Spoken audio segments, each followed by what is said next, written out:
My name is Darren Hupke, and this is Pixels and Polygons, part of the Soundstone Network.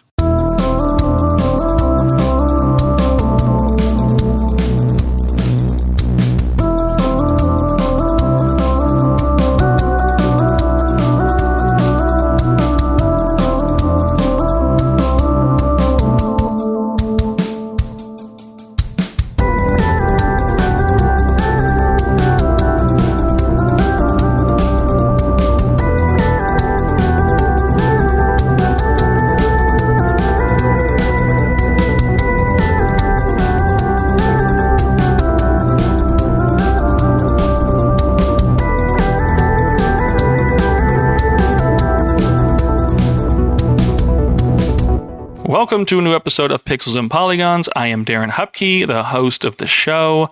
If you are a returning listener, thank you so much for coming back and checking out another episode. Hopefully this is another entertaining one for you, and I appreciate you for coming back week after week. If you are new, it's a simple pitch. I sit down with a guest each week and I ask them a video game related prompt or question, and we talk about it.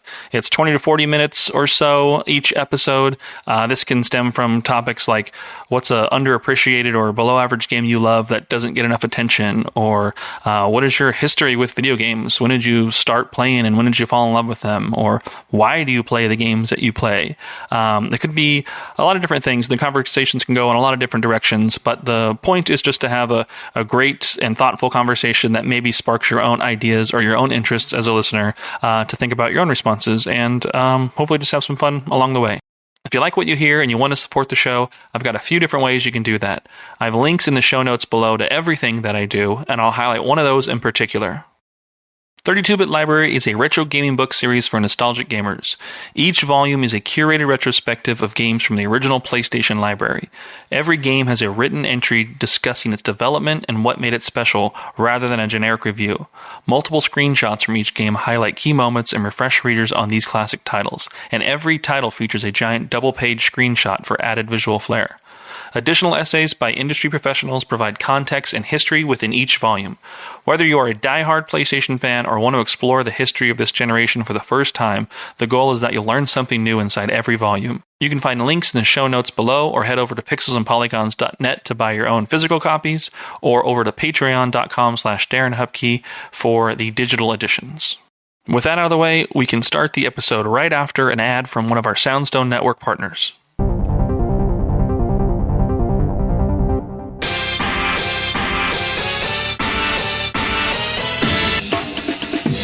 Listen to Flashback 64, the chronological Nintendo 64 podcast. Hosts Gooey, McKenna, and friends flashback to the 90s and early 2000s with a look at the Nintendo 64's catalog and its contemporary cultural and historical context. Starting with the console's launch titles and proceeding in release order, we discuss classics like GoldenEye, Super Mario 64, and Star Fox 64, as well as some not-so-beloved games, lesser-known titles, and everything in between. Along with game-specific deep dives, we also cover other bits of pop culture from the time, like films, music, and more. Subscribe wherever you get your podcasts.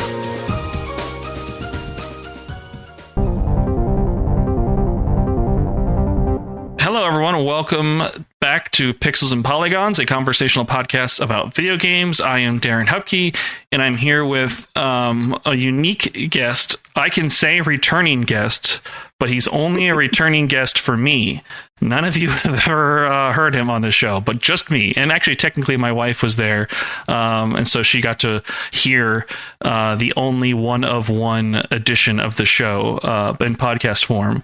But I have Ian here. Hello, Ian. How are you doing? Thanks for jumping onto the show. I'm great, and thank you for having me back after our lost episode. Yeah. That was a good one. It was a good conversation, too, but those sorts of things happen, and sadly, they're kind of common when I'm involved. This is not the first live podcast that I've been part of that did not actually get recorded. So yeah, maybe I'm bad luck. A fun anecdote that I got to see witness happened afterwards. Yeah.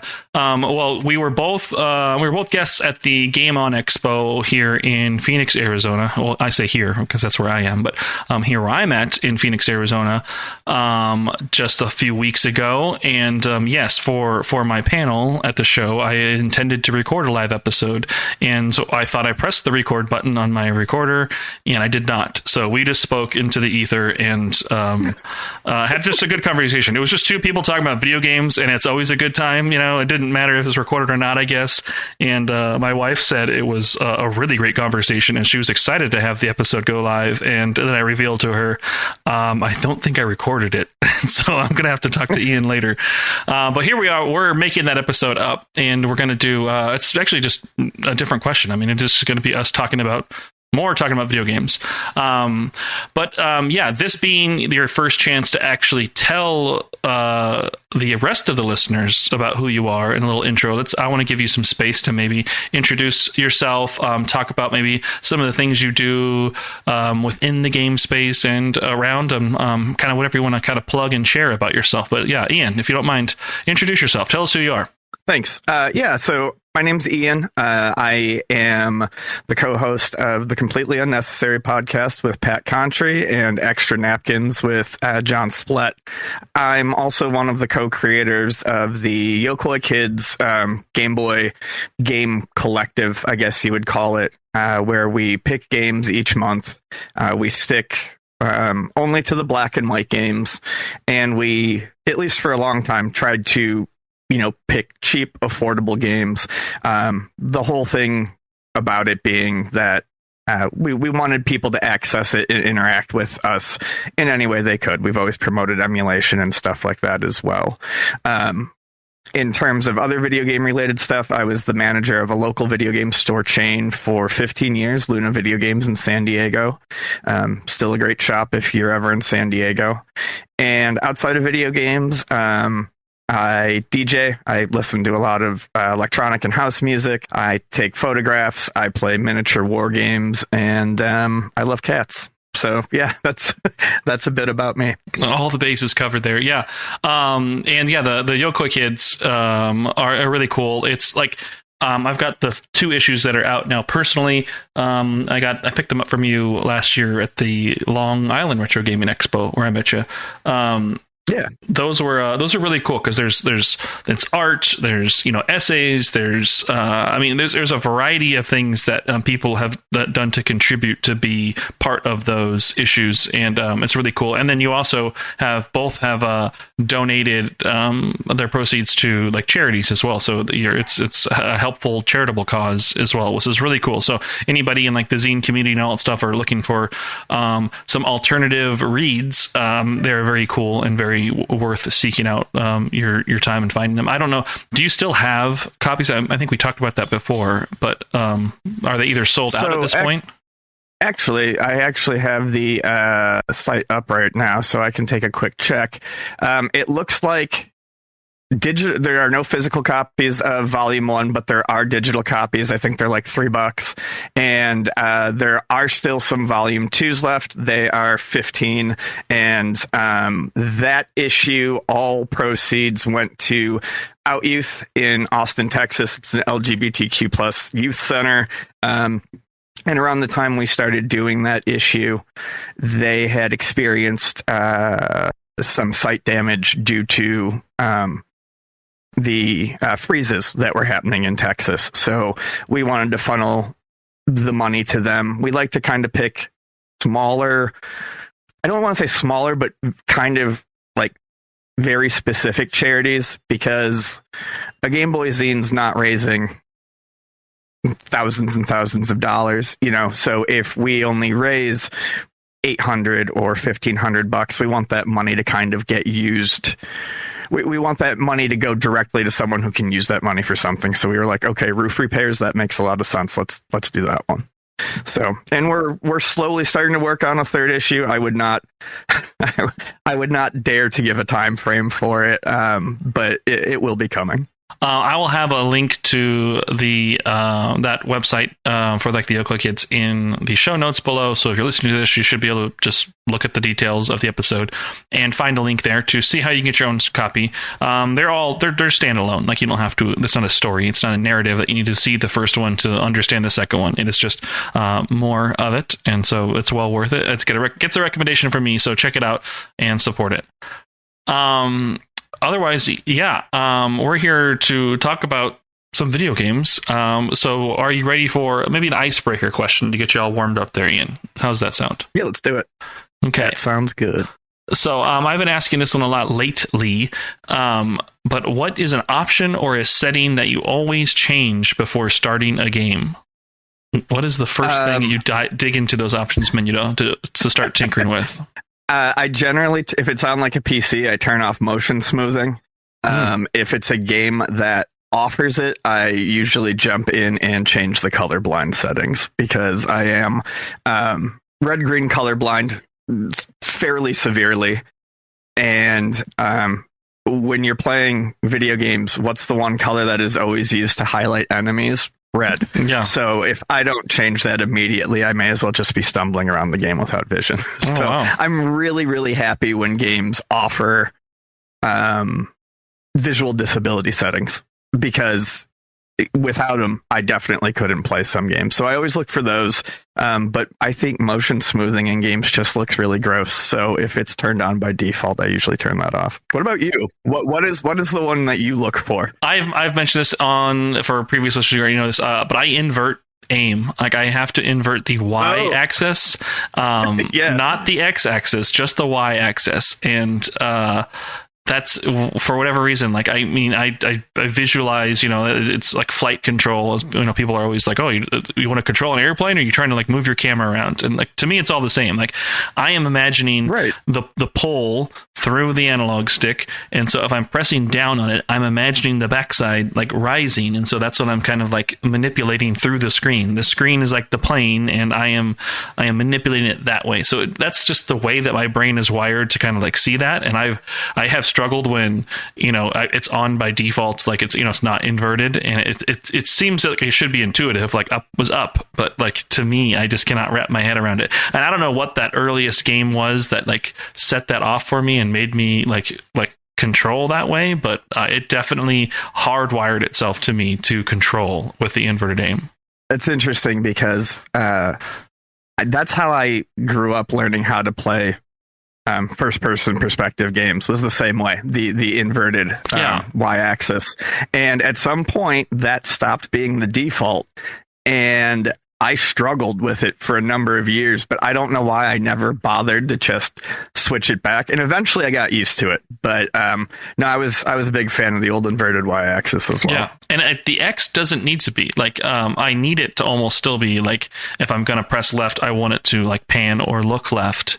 It's just, when I press down, that's where I want it to like tilt up and everything. So it's weird. It's like that. I don't need both axes. I mean, if they are, like, my head can wrap around it, no problem. But I prefer it when it's just the Y and not the X. It's just interesting. Yeah, no, for sure. I feel like that comes from playing a flight simulator or something else when you were young, and it stuck with you, and that was that. Yeah, that and subtitles. I'll usually throw on subtitles because I do like it. If I have to pause or turn it down, just with kids, pets, animals, I have a zoo in my home. So it's nice to not miss something, and so having that text on the screen is just helpful.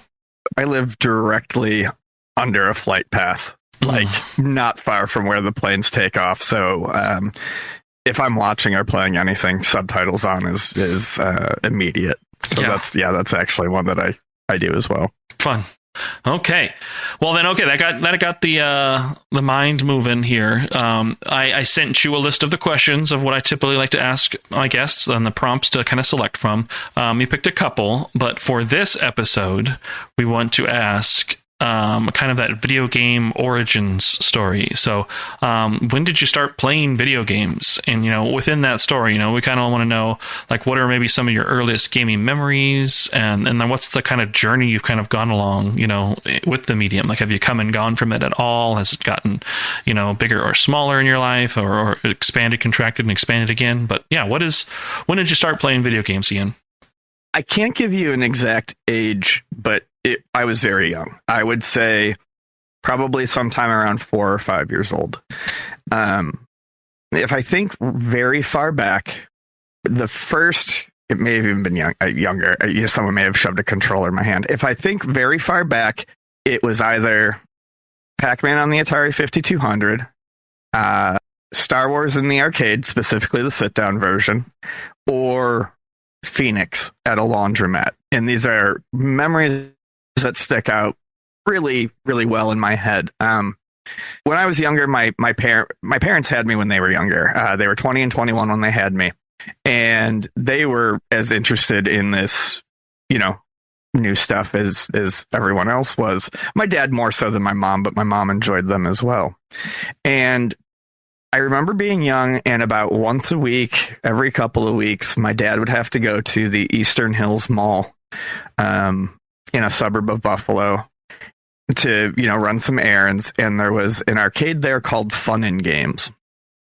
And my memories of Fun and Games are young enough that I remember my dad carrying me around in the arcade, because I remember seeing screens at eye level. And I remember, and this is probably all the same trip, I remember Duck Hunt with the blue revolver, the Verse System one. I remember Peter Pack-Rat, which is funny because for probably 30 years of my life, I kept saying to myself, I think I imagined a game when I was a kid. And after looking through KLOV online, the list of video games and arcade machines, I finally found a game that sounded familiar called Peter Pack-Rat by Atari, and I remember seeing it. Never played it, but it stands out in my head clear as day. And then I remember Star Wars Arcade, and my mind was blown.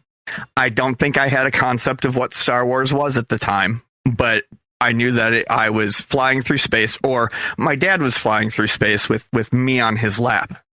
And that is one of the clearest, most formative memories I have of video games. And my little brain being blown and being like, I want more of this. I want to see more of this. I want to do more of this. That's cool. Yeah, that's the only other way it could get more interesting is if there was like a Last Starfighter moment where you realize that your dad really was flying through space, and it's hidden away in this fake video game. But you ultimately would have to take up that mantle and become the hero of the universe. But here you are. Yeah. Yep. Which would be bad because I'm the truth is I've never stopped playing video games, but I'm not good at them for the most part. There's not a lot of games that I genuinely excel at. But if it wasn't that, I would say it was probably Pac-Man on the Atari 5200. I love the Atari 5200. You're not going to find many people who will say that with a straight face. But my mom comes from a larger family. There was 7 brothers and sisters, and the youngest of them, my uncle, had gotten Atari 5200 when it came out. And my grandfather fell in love with Pac-Man on the 5200. He would stay up after the nightly news and play Pac-Man until 2 a.m. And if you've ever played Pac-Man or played anything on the 5200, you can imagine playing Pac-Man with a 5200 controller is a mess, an absolute nightmare. And he would just sit there and play it endlessly. And he would break the controllers because those controllers were notoriously, built like crap. And to the point where, like, my mom learned how to repair Atari 5200 controllers. She'd go over there. My grandfather would complain about the controller being broken. She'd take it apart, clean it, put it back together. And he was just as happy as a pig in dirt for, until it happened again. I got used to that and playing that when I went over there and looking at the different cartridges and looking at the the different titles and whatnot.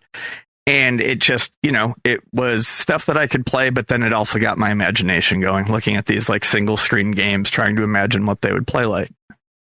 And then around that time, my family got an Apple IIe, and around the same time my grandparents got one.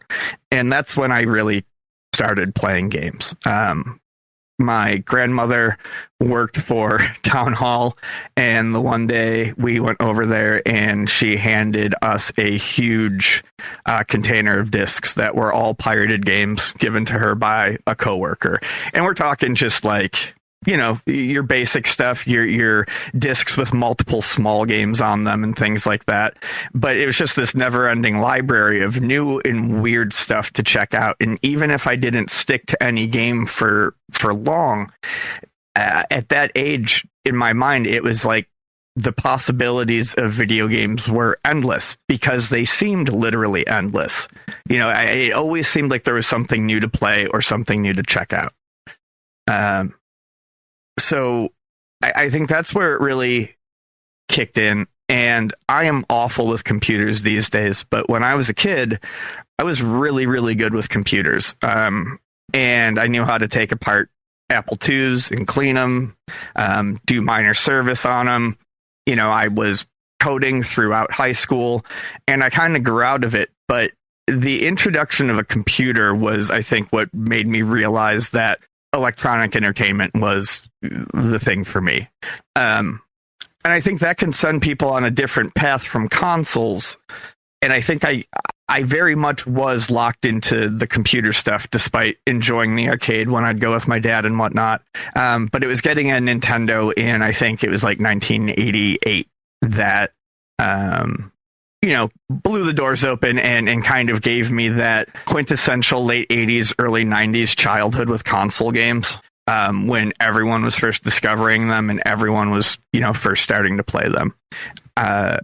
And it was funny because my parents played games constantly on the NES.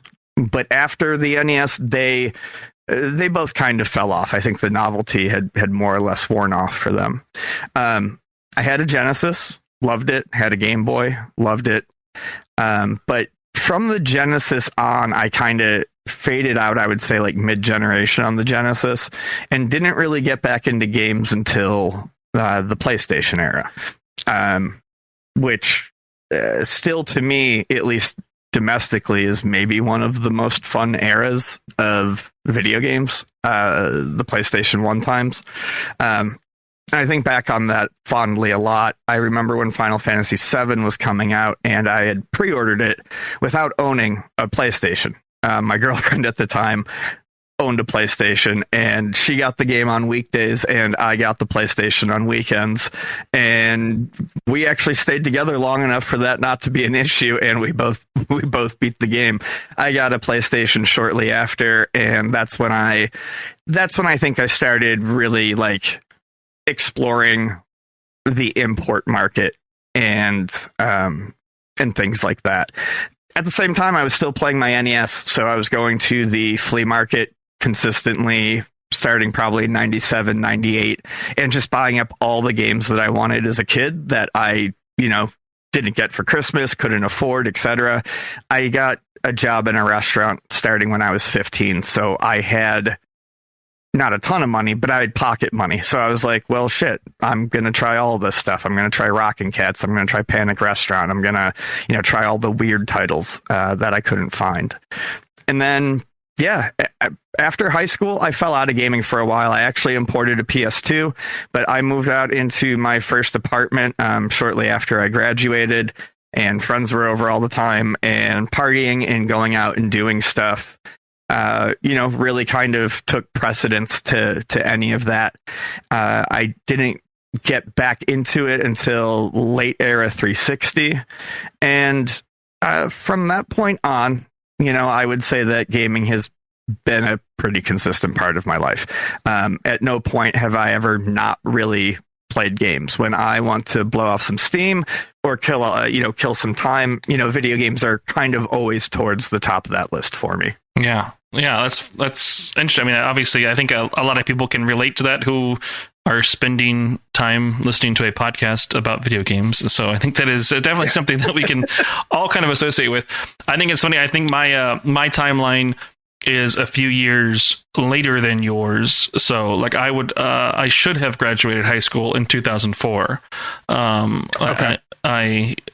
I mean, I guess I could say I'm a high school dropout. I was too smart for my own good, and I did ultimately go to college, or attempt to go to college a little bit and everything, and got work and everything. But I was too good for high school, and so that's the time frame for me that like yes, plenty of PS2 time was happening and all that stuff, but as other interests in life were happening, as I was meeting, my wife now.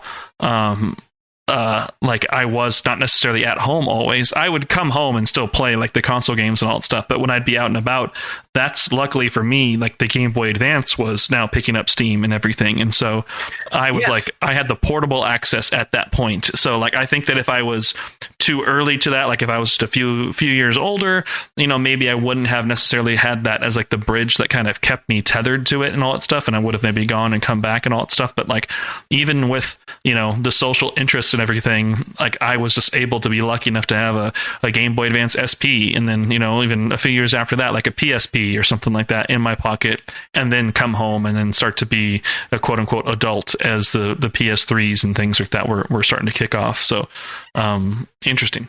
Yeah, I get that entirely. And I guess I really shouldn't have overlooked the portable stuff, because portables have always been my tether, I think, to video games. I've always loved portables. I loved everything from Mattel football to some of the early Tiger games to anything that was holdable in my hand that could play a game, I loved. So my brother and I got a Game Boy. We raked leaves and got a Game Boy. I owned a couple of Game Boy Colors that I, saved up money for. I bought a PSP. I had a DS, the Game Boy Advance, and the more I was out being social and doing things at a point in time in my life, whether it was a certain point in high school or, like I said, when I moved out, portables were important, I think, to keeping me in the gaming headspace, because I could pull them out.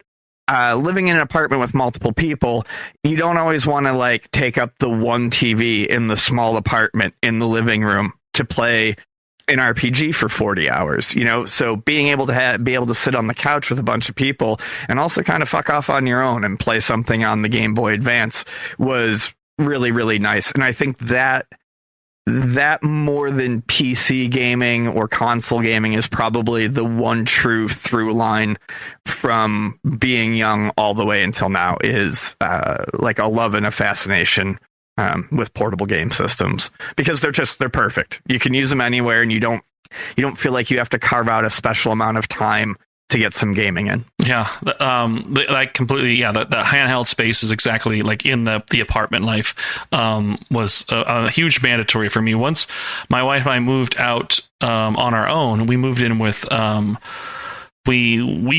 was in California at the time, and my best friend had lived out here in Arizona, and so like right after like the high school graduation like time frame, I convinced her to move out here, because we could move in and live in an apartment together with my friend, and we could just be living on our own. And so like handheld games is what I was doing, but also at that time I got the Final Fantasy 11 for the PS2, and I enjoyed it. I started playing it and loved it and all that stuff. And my wife had just started kind of dabbling into games like with the Game Boy Advance. Like I'd got her to play like some Harvest Moon, along with me. Played like some of the Super Mario Advance stuff, Legend of Zelda, Link to the Past and everything. Like she got to play some real good classics just because of the Game Boy Advance like re-releases and things. But she saw me playing Final Fantasy 11 and was like, I kind of want to try that. And I was like, come on, it's like jumping right into the deep end. I mean, you can't you're swimming in a kiddie pool and now suddenly you want to be dropped in the middle of the ocean. Like this is insane. Like you can't do this. She took to it, became instantly obsessed with it. We had that Logitech PS2 controller that was like a keyboard, essentially a full size keyboard with the controller points on both ends. And she was not becoming, fast friends with all of our new roommates. It was a 2-bedroom apartment with 7 dudes, and she was the only woman in the entire building. So she was not becoming fast friends with any of them. So she had no qualms with taking over the TV and just playing Final Fantasy XI like till morning to night. And it was crazy how hooked she got and everything. But we would do that, like the rest of us would be playing handhelds or in other rooms and all that stuff, because it was like, well, she's on Final Fantasy, so we can't do anything out here in the living room. I guess this is her space, and it was like that for about a year. We both had played that together. Eventually, I got a PC, and when it came to 360 as well, we would have like dual running systems so we could play together and everything. But that was like, she did not have an on-ramp of years of technology evolving and her like getting more and more like breadcrumbs and growing with it. She just literally went from, like I said, the kiddie pool into the middle of the ocean and was just a full-on MMO addict for a couple of years. And now nothing. She plays hardly a game at all anymore. And so it's crazy how some people can kind of attach and detach from that stuff, especially with how hooked you can get to some of these things. But that's just so funny. Yeah, especially Final Fantasy XI. That's not a friendly game. That's not a kind game. That is I played it briefly and I admired it. I enjoyed my time with it. My problem is like, I'm kind of a shy person. And even though MMOs are like perfect for shy people because you're not in real life, I just don't do well with like meeting randos online to play. Yeah. And Final Fantasy XI is a game that you cannot survive on your own. You need people with you to play and survive Final Fantasy XI. And I just didn't want to put the effort in. I was hugely into PSO when it came out on Dreamcast, Phantasy Star Online. And what I liked about that was it was kind of similar to Diablo, which I had played when it came out, in that you just kind of meet in a central hub, and then 4 of you drop down, you do your missions, etc., and you go back up. There isn't that huge open world. It doesn't feel, I guess, as intimidating. And to this day, every time I try an MMO, because I swear I'm going to like them, I swear I'm going to enjoy one someday, I just bounce off of it. Time commitment, being able to meet up with other people, it's difficult. Yeah, no, 100%. Sure. That's why I've liked this, this push of like that casual, just like that PSO style thing where you can just have like 4 players. And even then, when the design is like, you don't need to have like lockstep synchronized, like flawless execution of like collaborating together. It could be just 4 of us are contributing here and we don't even need to communicate and can still be successful. Like the Monster Hunter experience. Like I love being able to just like drop in, have 3 completely random people spawn in, literally say no words to them, but like we get it based on the in-game mechanics of just allowing us to know, like, all right, well, I'm going to do this. I'm going to pick away this. Let's drag it over here, whatever it may be. Raw switch repeat. And then I can go back to my own hub world where I can spend a little as much or as greatly as much time as I want to kind of like prepare for that next one and not worry that I'm like holding somebody else back or not prepared or something like that. Yeah, we share a lot in common because Monster Hunter, in my mind, is the perfect drug. It's online without the baggage of online, without the social requirements of online. Everyone can contribute. Everyone feels good at the end of a hunt that goes well. If you cart yourself 3 times and end the mission, whatever, you just jump into another group of 4 people and try again. They give you 45-minute timers, but in most instances, if it's a fight, you're going to win. You're going to win it in 20 to 30 minutes. And it's really got that just one more game hook. Yep. And if there is a game that I can go from 0 hours to 200 hours faster, I don't know of it. Like those are dangerous games. But if I buy one, I know I'm going to get my money's worth. Even Wilds, which a lot of people don't love, I still put 250 hours into it before I was like, okay, I'll come back when the expansion comes out. I love them. Exact same way. Yeah, I like Wilds. I definitely did not play as much as I played of Worlds, but also Worlds is like probably one of my most played games ever. I think outside of maybe Destiny, like it's that Monster Hunter Worlds for sure. And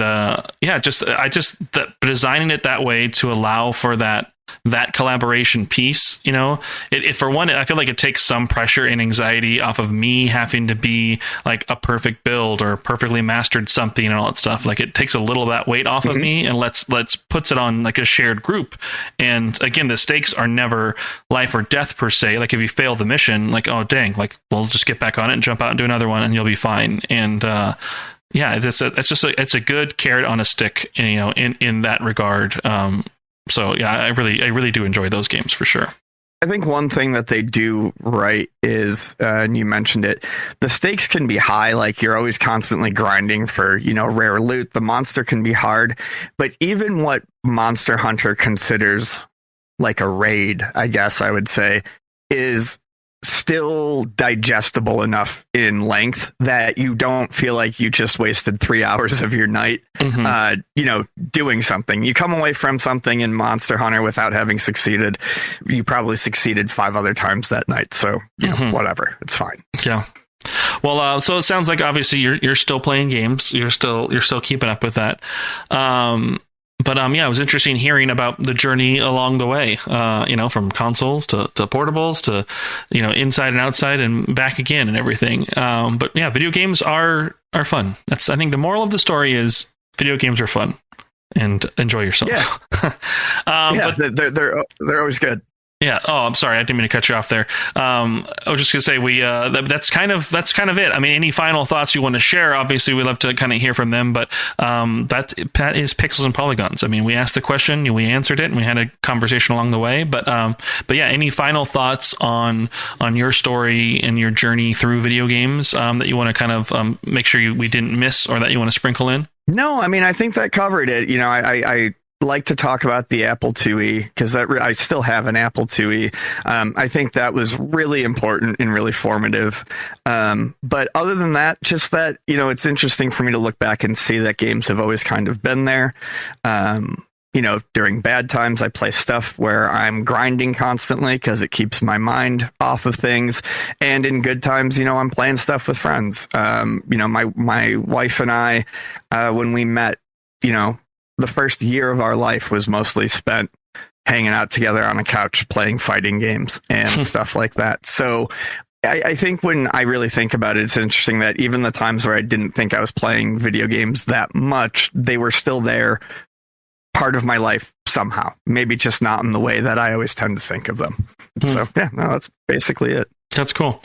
All right. Well, anything you'd like to plug? Like I said, I'll have the link to the Yokoi Kids link in the show notes below. But anything you maybe like to plug or share, or anything other people can do to follow you, like social media or those other podcasts. Anything else you'd like to drop in before we go? Sure. If you know of me at all, it's probably from the Completely Unnecessary podcast. But if you don't, that's the video game podcast I've done with Pat Contry for 13 years now, I think. Extra Napkins is a food podcast I do with my buddy John. You can find that wherever fine podcasts are posted. Yokoi Kids, you can find them on Blue Sky at yokoikids.bsky.net. You can find me on Blue Sky at Ian Ferguson, and you'll have the link, but the Yokoi Kids website is yokoikids.wordpress.com.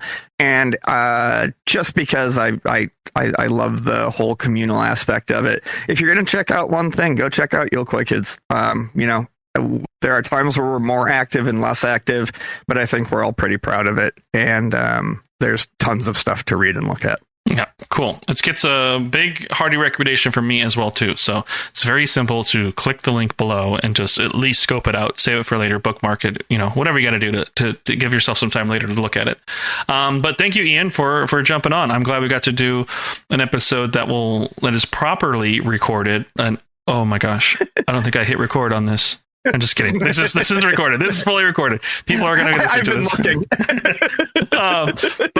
Yeah, that's what I've got. We got. Thank you for joining me for this week. We will definitely have you back on future episodes, and it's always fun. I know it's the first time listeners are getting to chat with you, but it's always been fun chatting with you about video games. So I appreciate you doing the podcast. So everybody, thank you for listening. Come back again next week for another new episode, and have a great rest of your day. Bye. Hello, we are Kirby Conversations, a podcast on Kirby along with adjacent subjects like Smash Brothers, HAL Laboratory, and other related Nintendo games. In each episode, we take an in-depth look at a new Kirby topic, drawing on our decades of experience with the series. I'm Sean Douglas. I'm a writer and podcaster with a background in video game and theater journalism. And I'm Gigi, the editor-in-chief of Kirby and a big Kirby fan from Brazil. I translate Kirby interviews from Japanese to English and research a bunch of obscure Kirby media. And I'm Bridget, a longtime fan, commentator, fan artist, and Kirby collector. Join us for a mix of commentary and original reporting, deep dives into Kirby history, interviews with industry professionals, and more, as together we explore all things Kirby and HAL Laboratory.